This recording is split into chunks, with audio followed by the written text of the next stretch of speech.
Dans ce document à savoir numéro 3, nous allons parler de l'équation de la trajectoire. Pour un système ayant un mouvement plan, ça veut dire suivant uniquement deux axes, par exemple OX et OY, il n'y a pas de déplacement sur l'axe OZ, il existe deux équations rares, x de t et y de t. Ça veut dire que la position x, l'abscisse de mon système, va changer au cours du temps, et son ordonnée, y, va aussi changer au cours du temps, qui correspondent aux coordonnées du vecteur position OMJ. L'équation de la trajectoire du système, y est égal à f de x, est obtenue en exprimant t en fonction de x et en remplaçant t dans l'expression y de t par son expression fonction de x. Ça veut dire quoi? Ça veut dire qu'ici j'ai deux expressions.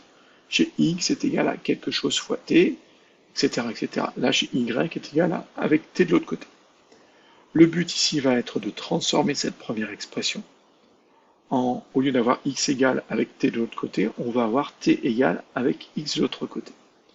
Et dans la deuxième expression, je vais remplacer la lettre t par son expression. C'est-à-dire si t est égal à 2x, je remplace dans la deuxième expression t par 2x.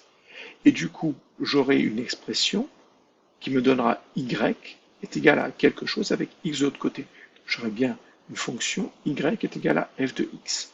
Y va dépendre de x.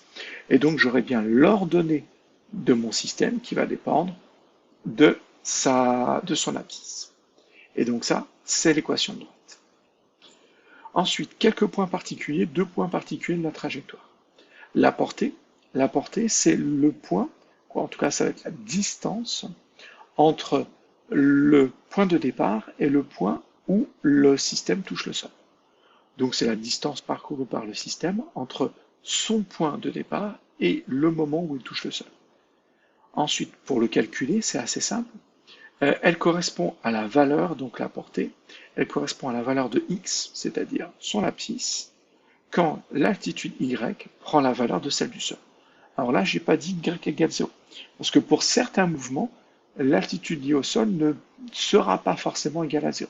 Ça va dépendre de l'endroit où on a placé l'origine de notre repère. Si je l'ai placé au niveau du sol, y égale 0 correspondra à l'altitude du sol.